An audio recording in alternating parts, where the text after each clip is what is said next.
Online शिक्षादान कार्यक्रम में मैं कैलाश चंद्र गेरू सभी छात्र छात्राएं को स्वागत करता हूं। आज के शिक्षादान के अवसर पर मैं 10वीं कक्षा का गद्य विभाग से एक विषय वस्तु लिया हूं जिसका शीर्षक है मधुर भाषण। तो इसके बारे में तो हम जरूर चर्चा करेंगे। तो इससे पहले हमको ये जानना होगा कि इस विषय के लेखक के बारे में। तो बच्चों, इस विषय की लेखक है गुलाब राय जी, जिसका जन्म सन 1888 ईस्वी में इटावा में हुआ था। उनके पिता भवानी प्रसाद थे। उन पर माता पिता की धार्मिक वृत्ति का प्रभाव पड़ा था। आपने दर्शन शास्त्र में एमए की परीक्षा पास की। दर्शन शास्त्र पर हिंदी में कई पुस्तकें लिखी। बाद में उन्होंने साहित्य में रुचि ली। आगरा में उन्होंने साहित्य संदेश का संपादन किया था। उनकी कई सारे रचनाएं या कृतियां हैं, जैसे कि नवरस, प्रसाद की कला, सिद्धांत और अध्ययन आदि। तो अभी हम लेखक के संबंध में तो जान गए, हम विषय वस्तु को ओर जाएंगे। विषय का नाम है मधुर भाषण, अर्थात मधुर बोली। इसमें व्यक्ति के मधुर बोली या वाणी की माधुर्य की महत्वपूर्ण आधारित विचारपूर्ण शैली में वर्णन की गई है। इसमें लिखा गया है, भाषा पर मनुष्य का विशेष अधिकार है। भाषा के कारण ही मनुष्य इतने उन्नति कर सका है। मतलब है कि अगर हम अच्छे से भाषा जानते हैं, भाषा में हमें पकड़ है, तो हम कुछ भी कर सकते हैं। भाषा मनुष्य के लिए दैवी वरदान जैसे हैं। फिर से लिखा गया है कि जानवर हजारों वर्षों से जहाँ के तहाँ बने हुए हैं, किंतु मनुष्य उत्तरोत्तर उन्नति करता चला आया है। अन्य जानवरों की अपेक्षा मनुष्य भौतिक बल में न्यून होता हुआ भी अपनी बुद्धि और भाषा के सहारे अधिक सबल हो गया है। तो इसमें एक शब्द है भौतिक बल, मतलब है कि शारीरिक बल। यानी कि शारीरिक बल से मनुष्य पशुओं से बहुत कमज़ोर होने के बावजूद भी अपनी बुद्धि, ज्ञान और भाषा के बल पर सबसे शक्तिशाली हो गया है। बड़े बड़े जानवरों को भी अपने बस में कर लिया है।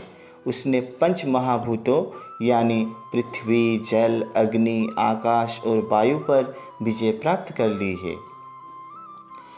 फिर से किताब को देखिए। किताब की ओर से लिखा गया है कि यह सब भाषा द्वारा प्राप्त सहकारिता के बल पर ही हो सका है। भाषा द्वारा हमारे ज्ञान और अनुभव की रक्षा होती है, अर्थात भाषा द्वारा हमारी सहकारिता का भाव का मतलब है कि सबसे मिलकर काम करना, मिलजुल कर काम करना, ये भाव और सामाजिक भाव, ये सब विकसित होता है भाषा के जरिए, भाषा के बल पर और भाषा के सहारे। और मनुष्य एक सुसंगठित समाज बनाता है, अपने ज्ञान और अनुभव की सुरक्षित रखता है, रक्षा करती है।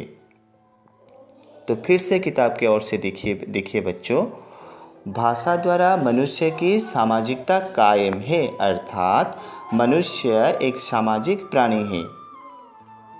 समाज में रहते हैं। अगर हम समाज में रहते हैं तो मीठे मीठे बात कहकर दूसरों को अपनाना चाहिए, और क्योंकि मीठे बात ही हमारा संपत्ति है, किंतु भाषा का दुरुपयोग ही उसे छिन्न भिन्न भी कर देता है। एक मधुर शब्द दो रूठों को मिला देता है और एक ही कटु शब्द दो मित्रों के मन में वैमनस्य उत्पन्न कर देता है। मतलब है कि मीठी बोली दुश्मन को दोस्त बना देती है। उसी प्रकार कड़वी बोली दो मित्रों के मन में वैमनस्य भाव का मतलब है नाराजगी भाव पैदा करता है, उत्पन्न कर देती है, अर्थात दोस्त को भी दुश्मन बना देती है। तो फिर से किताब की ओर से देखिए बच्चों, क्या लिखा है। लिखा गया है, तो अब प्रश्न यह होता है कि मधुर या मिष्ट भाषण किससे कहते हैं। साधारणतया जो वस्तु मनोनुकूल होती है, जिससे चित्त द्रवित होता है, चित्त पिघल जाती है, वही मधुर कहलाती है। और माधुर्य भाषा का भी गुण है। चित्त या मन को पिघलाने वाला जो आनंद होता है उससे माधुर्य कहते हैं। तो माधुर्य का मतलब मधुरता, जो चित्तों को पिघलाते हैं, जो मन को पिघलाते हैं, जो जिससे चित्त द्रवित होता है उससे माधुर्य कहते हैं। तो इसमें एक सवाल भी होता है, प्रश्न होता है, माधुर्य किससे कहते हैं? चित्त को पिघलाने वाला जो आनंद होता है उससे माधुर्य कहते हैं। तो एक ही वाक्य में एक प्रश्न भी हो सकता है। ध्यान से गौर से देखिए सब बच्चों। फिर से लिखा है, मीठी बोली हृदय का दरवाज़ा खोल देती है। इसकी आकर्षण शक्ति पृथ्वी की माध्याकर्षण शक्ति और चुंबकीय शक्ति से अधिक है। इसीलिए तो तुलसीदास जी ने कहा है, कोयल काको देथे कागा कासो लेत, तुलसी मीठे बचनते जग अपनो करी लेत।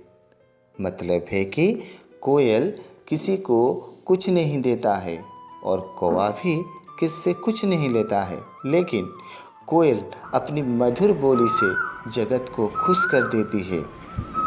अपर पक्ष में कोए की कर्कश बोली सुनते ही सब उसे दुत्कुराते हैं। तो अब समझ में आ गए बच्चों। तो छात्र छात्राएं आज की शिक्षादान को मैं यहाँ पर विराम देता हूँ। मैं आपके लिए इस विषय वस्तु पर कुछ सवाल रखता हूँ। आप सभी इस सवाल का उत्तर अपने अपने कपियाँ पर लिख कर रखेंगे। सवाल है, मनुष्य का किस पर विशेष अधिकार है? भाषा के कारण मनुष्य क्या कर सका है?